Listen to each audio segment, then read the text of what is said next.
Ang walang kapantay na martial god, ikalawang aklat.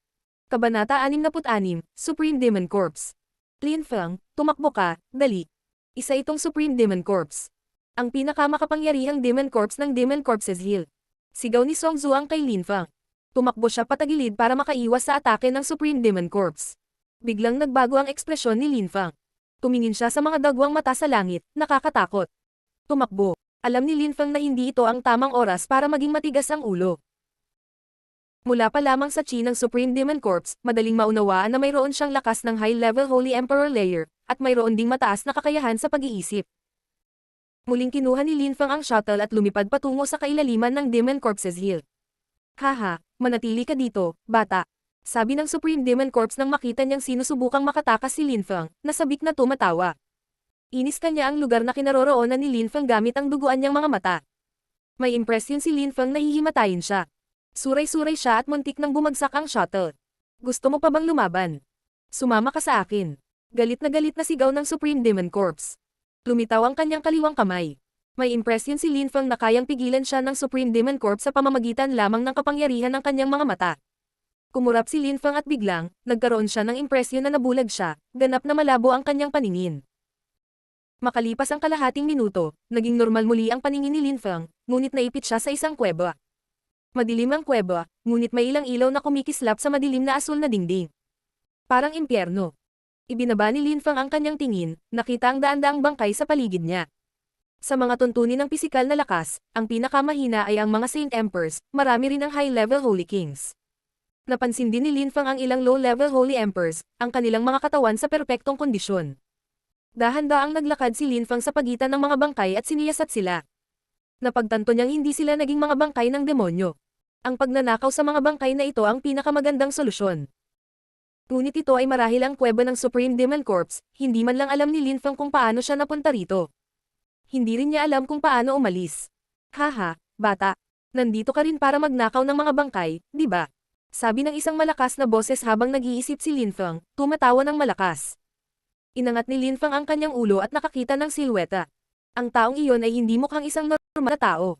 Ang kanyang mga mata ay duguan, ang kanyang mukha ay napakasama. Ang kanyang balat ay tuyo at basag. Ang ilang mga kalamnan ay nakikita rin, ngunit sila ay naging itim. Siya ay 1.90 m at mukhang nakakatakot. Ikaw ang Supreme Demon Corps. Tanong ni Lin Feng nang makita ang bangkay na iyon. Gaya ng inaasahan, ang Supreme Demon Corps ay tumawa ng baliw at ikinuyom ang kanyang mga kamao. Isang bulok at mabahong chi ang pumuno sa hangin. Lahat ng mga bangkay sa kuweba ay nagsimulang gumapang patungo sa kanya. Sa una sila ay tuyo, ngunit kaagad ay hindi na sila mukhang tuyo, at ang pinaka-nakakatakot na bahagi ay ang ilan sa kanila ay nagsimula ng mabulok, kaya ang laman at mga kalamnan ay halos hindi nakabitin sa nakikitang laman. Isang beses na kumurap si Lin Feng, at nang imulat niya muli ang kanyang mga mata, 80% ng mga bangkay ng demonyo ang nasa kanilang mga paa. Hindi pa sila nabubuhay, gayunpaman, sila ay naging mga bagong bangkay ng demonyo. Lumabas para protektahan ang kuweba. Sigaw ng Supreme Demon Corps na nananakot. Umalis sa kuweba ang mga bagong bangkay ng demonyo. Tanging ang Supreme Demon Corps at Lin Feng lamang ang naiwan sa kuweba. Munting bata, bakit hindi gumagana sa iyo ang aking Demon Corps Chi? Tanong ng Supreme Demon Corps na nakakunot ang noo. Dahil dito, sabi ni Lin Feng, mahinahong ngumiti. Itinaas niya ang kanyang kaliwang kamay at ang Demon Chi na naglalaman ng ipinagbabawal na lakas ay lumabas. Gaano man kalakas ang layunin ng demonyo, hindi ito makakaapekto kay Lin Feng dahil sa kanyang ipinagbabawal na lakas. Iyan ay bawal na lakas. Ang Supreme Demon Corps ay natulala, ang kanyang mga mata ay nanlaki. Mukha siyang napakadilim na masigasig. Hahaha, hahaha. 10,000 taon na akong naghahanap ng ipinagbabawal na katawan at sa wakas ay nakahanap na rin ako. Dabi ng Supreme Demon Corps, tumatawa ng baliw. Itinaas niya ang kanyang mga kamay at naging yelo ang kuweba. Si Lin Feng ay mukhang natulala. Bakit tuwang-tuwa ang Supreme Demon Corps? Bata, parang kakampi ko ang mga Diyos. Nagpakita ka ngayon at may bawal kang katawan. Gusto ko ito. Simula ngayon, normal na akong tao ulit, hahaha. Sabi ng Supreme Demon Corps, tumatawa ng baliw. Ang ekspresyon ni Lin Feng ay nagbago ng husto. Gusto ng Supreme Demon Corps na gamitin ang body capture technique sa kanya dahil may ipinagbabawal siyang katawan. Sa isang ipinagbabawal na katawan, mas madaling kontrolin ang Demon Chi, hindi pa banggitin ang Demon Corps Chi. Ang Supreme Demon Corps ay matakot na tumingin kay Lin Feng. Ano kayang gagawin niya? Isa siyang half-Holy Emperor, hindi niya kayang makipagkompetensya sa isang high-level Holy Emperor. Hindi rin siya makatakas. Hindi rin siya makapag-propose ng kahit ano na mas mabuti kaysa sa isang ipinagbabawal na katawan. Hindi na kailangang mag-isip ng solusyon, kukunin ko ang iyong kaluluwa at nakawin ang iyong katawan. Mula ngayon, ako ay magiging ikaw. Tutulungan kitang magawa ang hindi mo pa nagagawa. Idineklara ang Supreme Demon Corps nang makita niyang mukhang nag-iisip si Lin Fang. Galit na sigaw niya at biglang nagtaas ng kamay. Isang bulok at mabahong Demon Corps Chi ang pumuno sa hangin. Umiling si Lin Fang habang naglalabas siya ng ipinagbabawal na lakas. Kahit na hindi niya kayang makipagkompetensya sa Supreme Demon Corps, at least, kailangan niyang lumaban. Ang Demon Corps Chi ay hindi maaaring makapinsala kay Lin Fang. Alam din iyon ng Supreme Demon Corps. Tignan natin kung hanggang kailan ka makakalaban. Galit na sigaw ng Supreme Demon Corps. Isang nakakatakot na Chi ang lumipad patungo kay Lin Fang. Si Lin Fang ay ilang dosenang metro ang layo mula sa Supreme Demon Corps. Nararamdaman niya kung gaano nakakatakot ang kanyang Chi. Masakit na, at kung talagang umabot ito sa kanya, malamang na mamatay siya. Lin Fang, tumabi ka. Sigaw ng matandang baka sa sandaling iyon, na lumilitaw sa yungib. Nakalabas na siya sa mundo ng mga espiritu ni Lin Fang. Empty Space Hand. Galit na sigaw ng matandang baka. Itinaas niya ang kanang kamay at ibinato iyon. Naglalaman ito ng isang kakilakilabot na walang laman na lakas ng espasyo. Damdam ni Lin Fang kung gaano kitakat ang enerhiya. Kung tatamaan siya nito, mamamatay siya sa isang marahas na kamatayan. Ang matandang baka ay hindi mas mahina kaysa sa Supreme Demon Corps.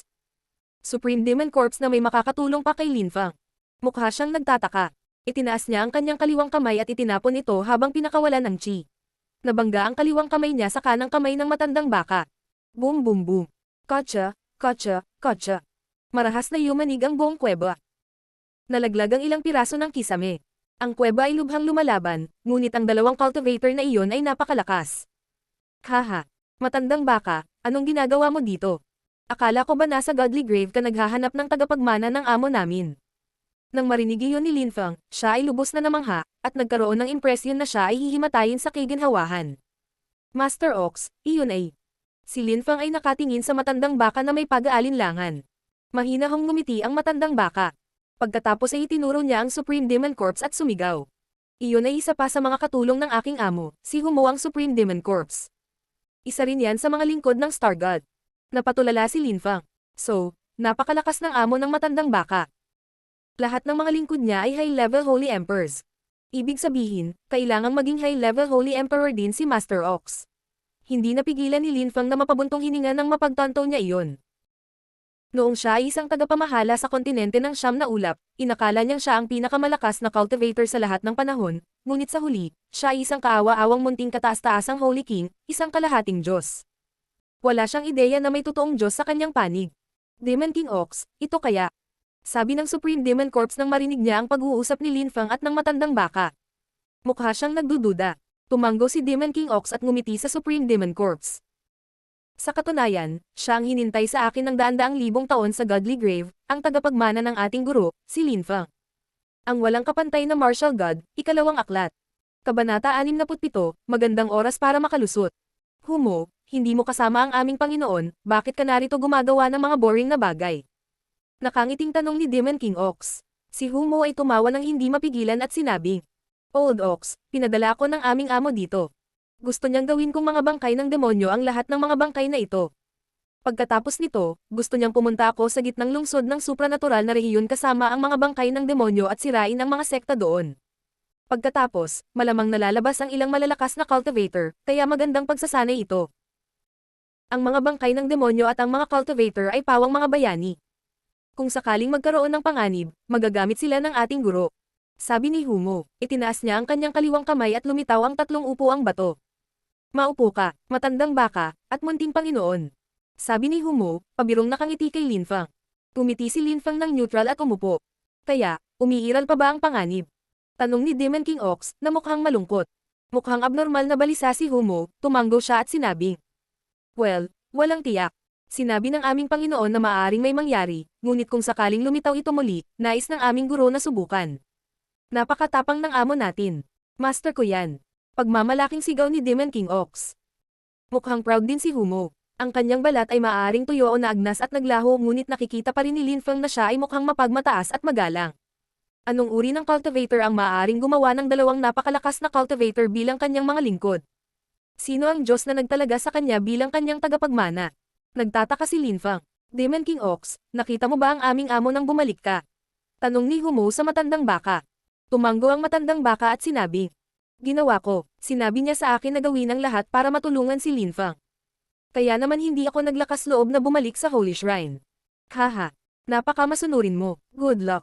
Hindi mahina ang mga nahanap naming tagapagmana. Sana ang Linfang na natagpuan mo ay hindi magiging pinakamahina sa huli. Sabi ni Humo, natatabiro. Kahit na si Humo ay hindi nagtatanim ng masasamang intensyon, hindi niya masyadong inisip si Linfang na nakakakita nito.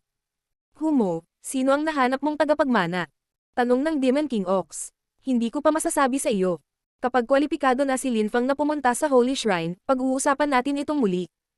Ang mga tagapagmana na nahanap namin ay nasa Holy Shrine na, sinabi sa kanya ni Humo. Si Demon King Ox ay mukhang malungkot at naikuyom ang kanyang mga kamao. Ang tagapagmana na natagpuan niya ay hindi maaaring maging mas mahina kaysa sa kanya. Nga pala, si Linfang ay may ipinagbabawal na katawan, tama ba? Tanong ni Humo sa Demon King Ox na tumingin sa kanya ng masama. Kalokohan. Malapit mo nang makuha ang katawan niya, kung hindi pa ako nakisali, ninakaw mo na ang katawan niya. Malamig na sabi ni Demon King Ox kay Humo. Humadjudjak si Humo at mukhang nahihiya, napakamot siya sa kanyang ilong at tumawa. Maaari mo ba akong tulungan? Alam ko ang gusto mong sabihin, pero hindi ako sigurado. Tanungin mo ang aking muning amo. Sabi ng Demon King Ox nang hindi pinatapos ni Humo ang kanyang pangungusap. Pagkatapos ay tumingin si Humo kay Linfang. Linfang, maaari mo ba akong tulungan? Ito ay tiyak na magiging kapaki-pakinabang para sa iyo. Sabi ni Humo kay Linfang. Mukha siyang seryoso, hindi naman siya nagtatanong ng hindi importante, parang, gusto mong magnakaw ng katawan, ano ang kinalaman nito sa akin? Tanong ni Linfang. Bumalik na siya sa kanyang katinoan at kalmado, madali niyang mahulaan kung ano ang gusto ni Humo sa kanya. Gaya ng inaasahan, tama si Linfang. Linfang, same time akong humihingi ng tulong sa iyo.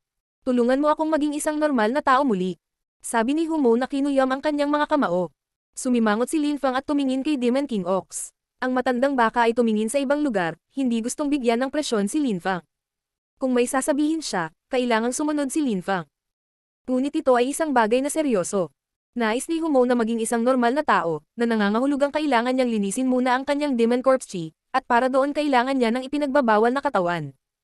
Kinailangan ni Linfang na mag-isip ng mabuti bago gumawa ng desisyon, ngunit sa parehong oras, maaaring ito ay isang magandang pagkakataon upang makapasok sa low-level Holy Emperor layer.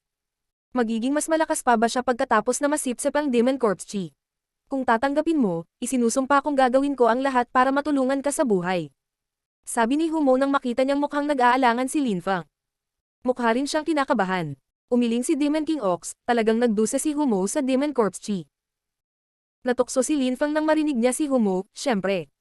Ang pagiging suportado ng isang high-level Holy Emperor ay palaging isang magandang bagay. Tinatanggap ko, guro. Sabi ni Linfang sa huli. Ito ay isang pagkakataon, ngunit ito rin ay mapanganib. Nang marinig ni Humo si Linfang, tumawa siya ng baliw. Linfang, lalabas ako para protektahan ka. Mag-ingat ka, sabi ni Demon King Ox nang marinig niyang tanggapin ni Linfang. Sa kanya sa labas upang protektahan ang kuweba, walang hindi inaasahang mangyayari. Umupo si Humo sa lupa, tumalikod siya kay Linfang. Umupo rin si Linfang, lumingon ang kanyang likod sa likod ni Humo. Ipinatong niya ang kanyang mga kamay sa kanyang dibdib at naglabas ng ipinagbabawal na lakas, na tumagos sa katawan ni Humo. Pinahiran ni Humo ang kanyang mga ngipin at hinayaan ang ipinagbabawal na lakas na tumagos sa kanyang katawan. Sobrang sakit sa pakiramdam, para siyang nasusunog. Kailangan niyang magtiis, determinado siyang maging normal. Ipinikit ni Linfang ang kanyang mga mata at dahan-daang naglabas ng ipinagbabawal na lakas. Kasabay nito, ang Demon Corpse Chi ay tumagos sa katawan ni Linfang, ngunit nakontrol niya ito sa kanyang ipinagbabawal na lakas. Pagkatapos ay naging bahagi ito ng kanyang Demon Chi. Mabagal na lumipas ang oras, 1 araw, 2 araw, 3 araw. Lumipas ang 6 na araw, natatakpan ng pawis si Linfang. Gumamit siya ng maraming ipinagbabawal na lakas, at hindi na niya kinaya. Ngunit ang mukha ni Humo ay hindi natuyo at bulok. May balat na naman siya, may pisngi na naman, may kantab pa ang balat niya. Sa ika-7 araw, ang Demon Corpse Chi ni Humo ay ganap na nalinis ng ipinagbabawal na lakas ni Linfang, at naging bahagi ng kanyang enerhiya ng demonyo. Naalala ni Humo ang kanyang chi at huminga ng malalim, tumayo. Si Lin Fang ay nanatiling nakaupo, patuloy na binago ang Demon Corpse Chi. Hinawakan ni Humo ang kanyang mukha, mukhang humanga siya. Itinaas niya ang kaliwang kamay at may lumabas na salamin. Napatingin siya sa mukha niya, natulala. Tinitigan ni Humo ang kanyang mukha. Ito ay malusog, ngunit mukhang tuyo pa rin. Pero di bale, normal na naman ang siya niya. Tungkol sa kanyang namumula na mga mata, hindi sila nagbago, kaya tinawag siyang Humo ang Supreme Demon Corpse. Ngunit ang kanyang chi ay wala ng Demon Corpse chi. Maituturing pa ba siyang Supreme Demon Corpse? Lin Fang, tutulungan kita ngayon. Sabi ni Humo, ang mukha ni Lin Fang ay namumutla, at natatakpan ng pawis. Umupo si Humo sa likod ni Lin Fang at pinakawalan ng chi.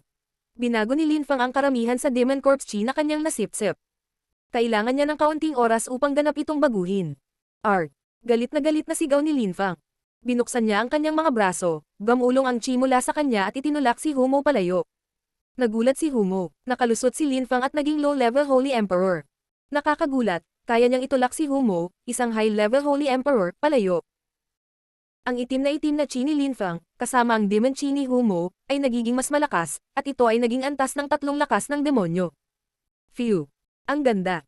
Ang walang kapantay na martial god, ikalawang aklat. Kabanata 68, Pagiging pinuno ng Demon Corpses Hill. Tinapos ni Lin Fang ang pagbabago sa Demon Corpse Chi.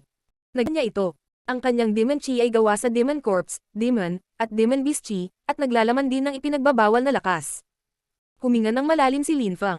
Nang gumaling ang kanyang Chi, lumingon siya at tumingin kay Humo. Pulang-pula ang mukha ni Humo, at hindi nagaanong tuyo ang kanyang balat. Medyo normal na naman ang itsura niya. Hindi lang normal ang itsura ng mata niya, duguan pa. Maraming salamat, Master. Salamat, munting guro. Sabi ni Lin Fang at Humo nang sabay na kinuyam ang kanilang mga kamao. Nang makita nilang sabay silang nag-usap, pareho silang humagalpak sa tawa. Nagawa mo, sabi ni Demon King Ox, pagbalik niya. Nakahinga siya ng maluwag. Narinig niya ang malakas na sigaw ni Lin Fang, na nag-udyok sa kanya na mag-imbestiga. Natatakot siya sa isang trahedya.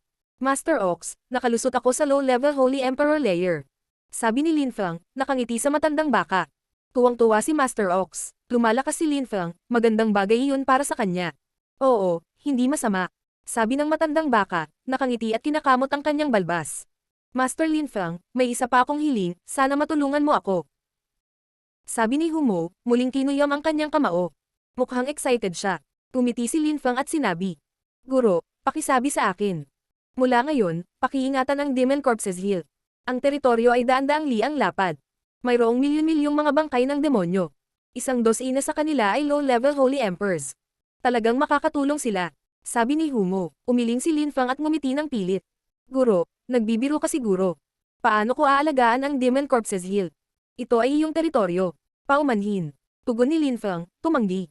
Nagulat si Humo, tumingin siya kay Demon King Ox sa paraang nagpapahiwatig na gusto niya ng suporta.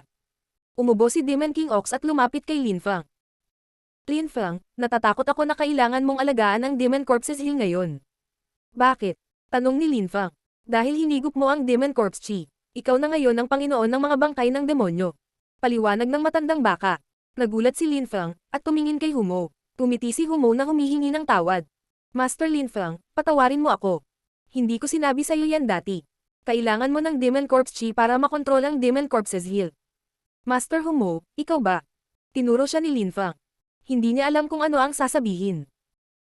Naramdaman ni Lin Fang na ginamit siya ni Humo, ngunit sa parehong oras, alam niya na ang pagkakaroon ng Demon Corpses Hill sa ilalim ng kanyang kontrol ay maaaring maging lubhang kapaki-pakinabang, kaya hindi niya alam kung ano ang sasabihin. Lin Fang, kung hindi mo aalagaan ang Demon Corpses Hill, isang malaking sakuna ang magaganap. Ang mga bangkay ng demonyo ay maaaring tumakas at makapinsala sa mga ordinaryong tao. Yan ba ang gusto mo? Tanong ng matandang baka. Sinulyapan ni Lin Fang ang matandang baka at si Humo. Sige. Ako na ang bahala sa Demon Corpses Hill. Ngunit hindi ako maaaring manatili dito sa lahat ng oras, maaari ko lamang ay silang lugar. At ubiling sumang-ayon si Lin Fang. Mukhang natuwa si Humo at nagmamadaling sinabi. Sige, Master Lin Fang, tatawagan ko ang 7 dakilang Demon Corps Generals. Lahat sila may sense. Ang 7 sa kanila ay low-level Holy Emperors. Sabi ni Humo. Napamulat siya, lumilitaw sa langit ang mga duguan niyang mga mata nang magkawatak-watak ang kuweba. Hindi sinasadya ni Humo na tumira doon dahil hindi na niya kontrolado ang lugar. Bumangon si Humo sa hangin, tanging ang kanyang mga mata lamang ang nakikita. Nakakatakot ang itsura nila habang iniskan niya ang buong lugar. Pinaikit ni Lin Fang ang kanyang mga mata. Ginamit niya ang kanyang lakas upang maramdaman ang mga pagbabago sa kanyang paligid. Nagbago din ang chi. Nararamdaman niya ang ilang hindi tagmang mga hakbang sa paligid niya, papalapit ng papalapit. Sa sandaling iyon, dalawang tao ang nag-aaway sa gitnang bahagi ng Demon Corpses Hill. Ang isa sa kanila ay si Song Zuang, ang isa naman ay may suot na baluti, bulok ang balat. Mayroon siyang napakaitim na chi ng isang Demon Corps General. Nang makita ng general na bangkay ng demonyo ang namumula na mga mata sa kalangitan, ang kanyang ekspresyon ay nagbago ng husto. Hindi na ako lumalaban, tinatawag na ako ng aking amo. Tumalon siya at nawala doon. Mabilis din kumilos si Song Zuang. 7 araw bago, nahuli na si Lin Fang, kailangan pa niyang hanapin siya. Labis na nag-aalala si Song Zuang, sinundan niya ang chi ng general na bangkay ng demonyo at lumipad patungo sa mga namumula na mata. Nasa labas na sina Lin Fang at Demon King Ox dahil gumuho ang kuweba. Bumagsak si Humo sa lupa, at isang itim na hangin ang tumawid. Ang maliit na itim na buhawi ay nawala at napalitan ng isang nakabaluti na bangkay ng demonyo. May hawak siyang espada, na itinusok niya sa lupa. Demon Corps General Koi, pagbati Master Humo. Sabi ni Koi nakaluhod. Hindi siya naglakas loob na itaas ang ulo. Tayo. Utos ni Humo sabay tangok. Koi at inangat ang ulo. Nang makita niya ang mukha ni Humo, ang kanyang ekspresyon ay nagbago ng husto. Pagkatapos ay sumigaw siya ng galit, itinaas ang kanyang espada at tumakbo kay Humo. Hindi ka Master Humo, mamatay ka. Galit na sigaw ni Koi. Nang sumigaw siya, maraming mga bangkay ng demonyo sa lugar ang lahat ay tumakbo patungo kay Humo. Master Lin Fang, sa iyo na sila, haha. Sabi ni Humo, nagpasya siyang huwag harapin ang mga general ng bangkay ng demonyo at ang mga ordinaryong bangkay ng demonyo. Galit na tumingin sa kanya si Lin Fang, ngunit nangako siyang aalagaan niya ang Demon Corpses Hill, kaya kailangan niya, ang mga demonyong bangkay na iyon ay kanyang mga tagapaglingkod. Kailangan nilang makinig sa kanya, na nangangahulugang kailangan niyang paikop sila. Lahat ay umatras. Sigaw ni Lin Fang na may dumadagandong na dagandong. Ang soundwave na pinukaw ng kanyang boses ay malinaw na naririnig sa libu-libong metro. Napaatras ng ilang hakbang si General Koi ng bangkay ng demonyo bago siya lumuhad. Magagalang na pagtanggap, Master Supreme Demon Corps. Koi lumuhad, ang iba pang mga bangkay ng demonyo ay humagulgol at lumuhad din, upang salubungin si Lin Fang. Binabati kita, Master Lin Fang. Ang unang general ay nagsumite na. Sabi ni Humo chortled. Sinulyapan siya ni Lin Fang. Humingi ng tawad si Humo at napakamot sa ilong habang umuurong ng ilang hakbang. Sa sandaling iyon, lumitaw ang 3 pang itim na buhawi. Tiningnan sila ni General Koi at paus na sina. General ba, General Ta, General Tao. Sa General Tai, General Han, at General D, sila ang 6 na iba pang general. Paliwanag ni Humo kay Lin Fang. Naunawaan ni Lin Fang na ang unang 3 ay ang mga dakilang general. Ang 3 dakilang general ay nakasuot ng sandata sa labanan, ang tanging kakaiba ay mayroon silang palakol, busog at palaso, at isang puting kalansay. Bilisan mo at batiin mo ang iyong guro. Ang walang kapantay na martial god, ikalawang aklat. Kabanata 69, pagpapasakop sa 7 general. Koi kay Lin Fang nang may paggalang at sinigawan ng iba pang mga general. Ang 3 dakilang general ay tumingin kay Lin Fang ng masama. Hindi siya ang Supreme Demon Corps, dapat siyang mamatay. Sabi ng 3 dakilang general ng bangkay ng demonyo, itinaas ang kanilang mga sandata at tumakbo kay Lin Fang. Muling umatras si Humo para bigyan ng espasyo si Lin Fang. Si Lin Fang ay humakbang pasulong, at ang kanyang Demon Corps chi ay tumakas. Nagulat ang 3 dakilang general, at gustong umatras. Gusto mong umatras. Inatake mo ako, pagkakasala iyon. Galit na sigaw ni Lin Fang, ibinato ang kanyang kamao habang naglalabas ng ipinagbabawal na lakas. Sinampal ng kanyang chi si General Ba. Napaungol si General Ba habang lumilipad ang kanyang palakol, at siya ay natangay din. Ang Demon Corps chi sa paligid niya ay nanghina ng husto. Pakiusap, iligtas mo ang aking buhay, guro. Sigaw ni General Ba. Ang ibang mga general, kabilang si General Koi, ay lumuhad at nanginginig sa takot. Kung maglakas loob kang atakihin ulit ako, papatayin kita. Galit na sabi ni Lin Fang. Hindi lang Demon Corps chi ang pinakawalan niya, inilabas din niya ang iba pa niyang uri ng Demon Chi. Siya ay tumingin hindi kapani-paniwalang nakakatakot. Kahit na hindi siya nakakatakot gaya ni Humo, na isang high-level Holy Emperor, nagkaroon siya ng advantage. Tumayo si General Ba at saka muling lumuhad, ibinaba ang ulo. Hindi na siya nang ahas na salakayin muli si Lin Fang. Sa kanilang mga mata, si Lin Fang ang Supreme Demon Corps. Nasaan ang iba pang mga general ng bangkay ng demonyo? Sigaw ni Lin Fang. Ang kanyang boses ay kumalat sa malayo. General Tai, General Han, General D. Ang 3 general ay nakasuot ng baluti, at nakatayo sa tuktok ng isang burol. Dumating sila sa tabi ni General Koi, na may suot na pulang dugong broadsword. Hindi siya ang Supreme Demon Corps, dapat siyang mamatay. Dahil walang chi ni Humo si Lin Feng, hindi nila siya nakilala. Kahit na sila ay masigla, karamihan sila ay umaasa sa likas na ugali, at ayaw nilang sumalungat sa kanilang orihinal na pinuno. Sinalakay ng mga general. Gumamit ng isa pang pag-atake si Lin Feng at sinaktan ng isang general na bangkay ng demonyo. Mabilis silang lahat ay itinuring siyang Supreme Demon Corps. Mula ngayon, ako na ang iyong ama. Sigaw ni Lin Feng. Ang 7 general ay lumuhad lahat at sinabing maaalala nila. Umuwi ka ngayon. Protektahan ang lahat ng lugar ng Demon Corpses Hill. Maliban kung utos ko sa iyo, bawal kang umalis sa Demon Corpses Hill. Sabi ni Lin Feng. Ang kanyang Demon Chi ay siksik at makapal. Ang mga general ay hindi nang ahas na sumalungat sa utos ni Lin Feng, kaya lahat sila ay umatras. Pinanood ni Lin Feng na mawala sila sa kanyang larangan ng paningin at huminga ng malalim. Tumingon siya at tumingin kay Humo, na nakangiti. Gusto siyang suntukin ni Lin Feng, ngunit alam niyang hindi siya sapat. Master Humo, aalis ka na ba sa Demon Corpses Hill? Tanong ni Lin Feng kay Humo. Tumanggo si Humo at ngumiti. Talaga. Nilinis mo ang Demon Corpse Chi sa katawan ko. Sa wakas ay makakaalis na ako at makakabalik sa aking Panginoon. Guro, babalik ka talaga? Tanong ni Demon King Ox nang marinig iyon. Milyon-milyong taon na niyang hindi nakita ang totoong katawan ng kanyang amo, ni hindi niya alam kung nasaan siya. Siyempre, gumugol siya ng maraming oras sa mundo ng bituin sa Godly Grave. Sa mundo ng bituin, iba ang lumipas ng oras, ilang 10,000 taon lang ang ginugol niya doon ayon sa oras sa labas ng mundo. Oo, gusto kong pumunta at manatili sa ating guro. Sagot ni Humo, mukhang bigo ang Demon King Ox. Walang sinabi si Lin Feng, ngunit mas determinado siyang maging Holy Fifth at sumali sa Holy Shrine. Sa ganoong paraan, makakabalik ang matandang baka sa kanyang. Nais ding malaman ni Lin Feng kung sino ang Diyos na iyon. Sino nandyan? Lumabas ka.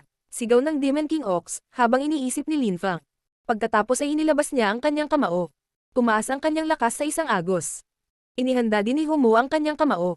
Pareho silang nakakatakot na malakas. Lin Feng, ako ito. Narinig ni Lin Feng ang boses ni Song Zuang. Ang kanyang ekspresyon ay nagbago ng husto, nagpakawala siya ng lakas ng espasyo at oras at tinulungan si Song Zuang na harangin ang pag-atake ng matandang baka. Ginamit ni Song Zuang ang kanyang kamao. Pinakawalan ni Lin Feng ang demonyo at mga ipinagbabawal na lakas. Magkasama, nagawa nilang harangan ang pag-atake ng Demon King Ox, ngunit nasugatan. Napabuga ng hangin si Lin Feng at umubo ng dugo. Si Song Zuang ay nabigla rin, ang kanyang mukha ay mapatla, ngunit siya ay maayos. Nang makita iyon ng Demon King Ox, natulala siya, at mukhang nagulat din si Humo. Nagkatinginan sila at nagpas siyang umatake. Lumipat sa harapan ng Demon King Ox, nanatili si Humo, at sabay nilang inatake si Song Zuang. Pinunasan ni Lin Feng ang dugo sa kanyang bibig. Nang makita niyang sinalakay ng dalawang high-level Holy Emperor si Song Zuang, ang kanyang ekspresyon ay nagbago ng husto. Sa sandaling iyon, umatake din si Song Zuang, nagpakawala siya ng suntok. Isang nakakatakot na lakas ang lumipat patungo sa Demon King Ox. Tumalon pabalik ang Demon King Ox. Inihagis ni Humo ang sarili kay Song Zuang. Si Song Zuang ay lumubog sa lupa at nawala. Muli siyang nagpakita sa tabi ni Lin Feng at huminga ng malalim. Lin Feng, bakit lahat ng taong kilala mo ay napaka-agresibo? Sabi ni Song Zuang. Ang kanyang mukha ay nakamamatay na mapatla. Hindi maintindihan ni Lin Feng. Matalino si Demon King Ox at Humo. Kung umatake sila, ibig sabihin may mga dahilan sila. Ipinakita ni Song Zuang na siya ay nasa panig ni Lin Feng, kaya hindi siya isang kaaway. Marahil ay hinatake ng dalawang cultivator si Song Zuang dahil sa kanyang misteryosong katayuan sa lipunan. Naalala ni Demon King Ox at Humo ang kanilang lakas. Sumigaw sila. Sino ka? Bakit ka nananatili kay Lin Feng? Malungkot ang hitsura ng Demon King Ox. Tumiti si Song Zuang nang walang pakialam. Naghanda si Demon King Ox sa pag-atake muli. Gayunpaman, hindi nilayo ni Song Zuang na umatake. Itinaas niya ang kaliwang kamay. Lumitaw ang mga asol na ilaw sa kamay ni Demon King Ox. Ang Demon King Ox ay tumingin sa asol na liwanag ng may pagtataka. Lumapit si Humo sa Demon King Ox at tumingin sa mga asol na ilaw. Nagulat din siya. Kaya, nagdududa ka pa ba sa akin? Sabi ni Song Zuang na nakangiting nagbibiro. Hindi na, sabi ni Demon King Ox at Humo na nagmamadaling umiling. Tumingin si Demon King Ox kay Lin Feng at sinabing, Lin Feng, halika rito, kailangan kitang makausap. Ang walang kapantay na martial god, ikalawang aklat. Kabanata 70, paghahanda sa pagbabalik. Lin Feng, tandaan mo, anuman ang mangyari sa hinaharap, may ilang tao na maaari mong pakinggan o hindi. Magtiwala ka sa sarili mo, hindi sa ibang tao. Sabi ni Demon King Ox, bago siya nawala, bumalik sa mundo ni Lin Feng. Nang marinig iyon ni Lin Feng, sinulyapan niya si Song Zuang. Ang ibig sabihin ng Demon King Ox ay hindi kaaway si Song Zuang. Huminga ng malalim si Lin Fang at bumalik kina Humo at Song Zuang. Kinuyam ni Humo ang kanyang kamao at sinabing, Lin Fang, alis na rin ako. Magkita tayong muli. Nawala si Humo. Siya ay napakalakas na kaya niyang gumawa ng isang maliit na paggalaw at maglakbay sa daan-daang li. Nang mawala ang chi ni Humo, lumingon si Lin Fang at tumingin kay Song Zuang. Tanong niya, Song Zuang, ayaw kong manatili sa isang taong hindi ko kilala. Naiintindihan mo, hehe, alam ko, walang problema. Hindi kita sasaktan. Let's go, sabi ni Song Zuang, nakangiting magiliw. Ipinaalala ni Song Zuang kay Lin Fang si Yandy. Ang ganitong mga tao ay palaging misteryoso at walang malasakit. Lin Fang, hindi ka nagnakaw ng anumang bangkay, tandaan. Iyon ang dahilan kung bakit ka nagpunta dito sa unang lugar. Sabi ni Song Zuang, na nagpapaalala kay Lin Fang. Napakarami nang nakuha ni Lin Fang, at kanya na ngayon ang Demon Corpses Hill. Ang mga bangkay ng demonyo ay pawang mga lingkod niya. Nakaramdam siya ng tuwa. Hindi na hinintay ni Lin Fang na makalusot ang 12 Bestial Saint ng Godly Grave. Pagkatapos, magkakaroon siya ng higit pang mga katulong. Makakalikha siya ng isa pang tiantay sa kontinente ng mga Diyos. Marahil ito ay maging isang magandang solusyon para sa kanyang 12 ng iba pang mga kapwa-alagad upang mahanap siya. Kung narinig nila ang tungkol kay Tiantay, baka sila ang magkusa na pumunta at hanapin siya. Siyempre, hindi pa niya lubusang na-explore ang God Sect, paano siya makakagawa ng isa pang Tiantay. Sinundan ni Lin Fang si Song Zuang. Pumunta sila sa gitnang bahagi ng Demon Corpses Hill para maghanap ng mga bangkay. Si Lin Fang ay pinuno na ngayon ng Demon Corpses Hill, sa makatuwid, ang mga bangkay ng demonyo ay hindi lumapit sa kanila. Napangiti si Song Zuang nang makita iyon, ang swerte ng binatang ito. May 10 perpektong katawan doon. Tara na, sabi ni Song Zuang, na itinuro ang isang nasirang palasyo na 100 metro ang layo mula sa kanila. Ito ang unang nasirang palasyo na nakita ni Lin Fang. Ang mga pader ay gumuho. Nakikita rin niya ang ilang Saints weapons, ngunit hindi niya ito kailangan. Pumasok siya sa mga guho at nakakita ng 10 bangkay sa iba't ibang lugar. Sila ay mga katawan ng Half-Holy Emperors, kaya hindi sila naagnas. Halika, sabi ni Lin Fang, at kagad, ang 10 bangkay ay lumipat sa kanyang singsing. Natapos ang misyon. Balik na tayo. Tumiti si Song Zuang. Umiling si Lin Fang at sinabing, iyon ay mga katawan lamang ng Half-Holy Emperors. Wala silang silbi. Palasyo pala dito, baka marami pang palasyo. Pupunta ako at maghahanap pa, sabi ni Lin Fang. Mabilis siyang lumabas ng palasyo. Sumigaw si Song Zuang, ngunit lumipad si Lin Fang. Tumiti si Song Zuang at tumanggo sa sarili, pagkatapos ay sumunod kay Lin Fang. Unti-unting lumiliwanag sa labas. May ilang malarosas na ulap sa kalangitan. Ang araw ay sumisikat, ito ay maliwanag na pula. Mas mainit din ang pakiramdam ngayon. Natagpuan ni Lin Fang ang ilang low-level Holy Emperors, body pansamantala, ngunit gusto niyang makahanap ng katawan ng high-level Holy Emperor. O sige, pwede ko silang tanungin. Naisip ni Lin Fang ang 7 general sa sandaling iyon. Pamilyar na pamilyar sila sa lugar. Malamang alam nila kung saan mahahanap ang high-level Holy Emperors. Sa pag-iisip tungkol doon, huminto si Lin Fang at pinakawalan ng Demon Corpse Chi bago sumigaw. General Ba, halika rito dali. Hulaan ni Lin Fang na si General Ba ang pinuno ng iba pang mga general, kaya malamang na mas mataas din ang kanyang talino. Isang buhawi ang lumitaw, ang Corpse Chi ay nakakatakot. Kumusta, ama? Sabi ni General Ba, lumuhod, at hawak ang kanyang espada. May dugo ito. Malamang ngayon lang siya nag-away. Bakit may dugo sa iyong espada? Tanong ni Lin Fang. Itinaas ni General Ba ang kanyang ulo. Ang kanyang balat ay tuyo at kalahating punit, siya ay nakakatakot. Ngunit sina Lin Fang at Song Zuang ay parehong sanay na makakita ng mga bangkay ng demonyo. Pare, isang taong may kahinahinalang background ang nagpakita sa aking lugar. Gusto nilang magnakaw ng mga bangkay. Ani General Ba, kahit na siya ay isang demonyong bangkay, nararamdaman ni Lin Fang na galit siya.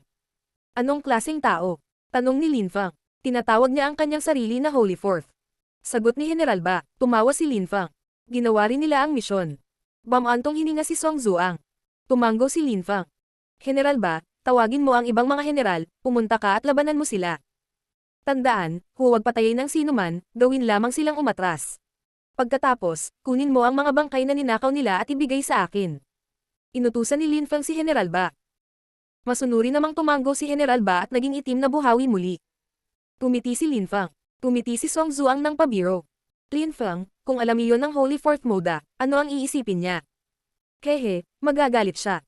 Sabi ni Lin Fang, nakangiting walang pakialam.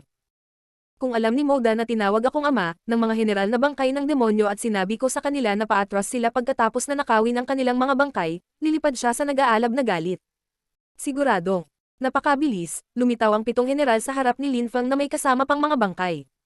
Agad na napansin ni Lin Feng na ang mga bangkay na iyon ay mga bangkay ng high-level Holy Emperors. Wala na sila master. Narito ang mga bangkay. Sabi ni General Ba. Tumango si Lin Feng at kumaway, tinipon ang 7 bangkay. Ba, halika dito. Sabi ni Lin Feng kay General Ba. Lumapit siya kay Lin Feng. Iniunat ni Lin Feng ang kanyang kamay, lumitaw ang Demon Corpse Chi at tumagos sa katawan ni Ba. Umitim ang mukha ni General Ba at naging normal muli. Ang kanyang Demon Corpse Chi ay mukhang mas dalisay. Binawi ni Lin Feng ang kanyang mga kamay at sumigaw. Iyan ang gantimpala mo. Maraming salamat po, ama.